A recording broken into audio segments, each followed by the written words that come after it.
When Cleopatra drew her final breath, the world didn't just lose a queen. It lost a legend shrouded in silk, venom, and secrets. For centuries, her death has been remembered as one of history's great mysteries. The tale most of us know is simple. Egypt's last pharaoh pressed a venomous asp to her skin and embraced death in a final act of defiance. But was it really that simple? Or was Cleopatra's end written not in poison, but in politics, betrayal, and power struggles that outlived her? To find the answer, we have to go back to the very beginning of her reign, when Cleopatra wasn't yet a goddess, but a young woman fighting for survival. It was 51 BC. The kingdom of Egypt was still rich but fragile, its rulers dependent on Rome's favor. Cleopatra VII inherited the throne at just 18, alongside her younger brother, whom she was forced to marry. But Cleopatra wasn't meant to play second to anyone. She was brilliant, multilingual, ambitious, and she knew how to use charm as a weapon. Her destiny changed when Rome's greatest general, Julius Caesar, entered Alexandria. Cleopatra, exiled and desperate, had herself smuggled into his chambers, rolled inside a rug. When the carpet unfurled, out came the young queen, radiant, daring, unforgettable. Caesar was captivated. With his power behind her, Cleopatra crushed her rivals and secured the throne. Soon she bore him a son, Caesarion.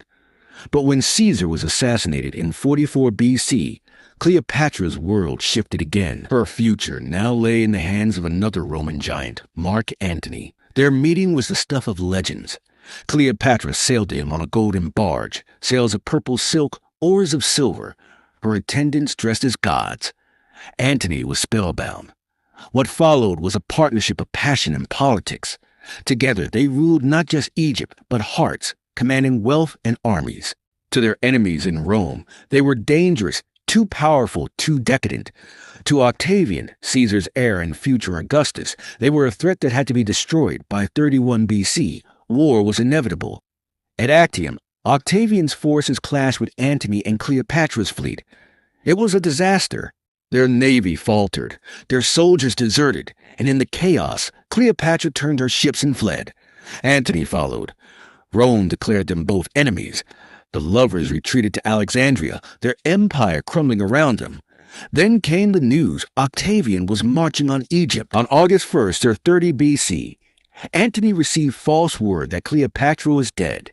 Broken, he fell on his own sword. Bleeding, he was carried to Cleopatra, who was very much alive. He died in her arms, leaving her alone to face Rome's wrath. Just days later, Octavian entered Alexandria. Cleopatra was captured.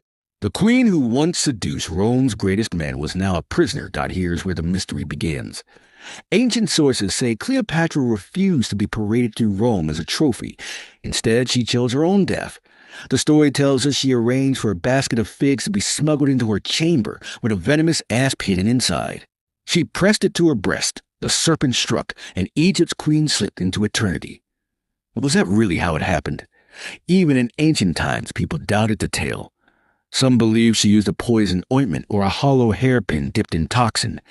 Others whispered that Octavian himself ordered her quietly killed. Why? Because Cleopatra alive was dangerous. Her charisma, her claim to Caesar's bloodline through Caesarion, her ability to rally the East. Dead, she was a symbol. Alive, she was a threat. And then there's the body. No one knows where Cleopatra is buried. Ancient texts say she was laid to rest beside Antony in a grand mausoleum she built for them both. Archaeologists have searched for centuries, but her tomb has never been found. Some believe it lies under modern Alexandria, drowned by earthquakes and time. Others think it still waits, hidden in the sands near Taposiris Magna. If discovered, it could rewrite everything we know about her final hours. What we do know is this: Cleopatra's death marked the end of more than a reign, with her past the last true pharaoh of Egypt. The Ptolemaic dynasty was gone, swallowed by Rome. Her son Caesarion was executed by Octavian. Egypt became a Roman province, its glory fading into memory. But Cleopatra herself never faded. She became larger than life. To her enemies, she was a seductress who corrupted Rome's heroes. To her people, she was Isis reborn, the living goddess. To history, she is both, the brilliant, ruthless, magnetic queen who held empires in her grasp. And so the question remains, did Cleopatra truly take her fate into her own hands with a serpent's kiss? Or was the greatest queen of the ancient world silenced by Rome's cold, calculating hand? Until her tomb is found, her final secret remains buried. What do you believe? Was Cleopatra's death a choice, a murder, or the last act of a woman determined to control her story even in death?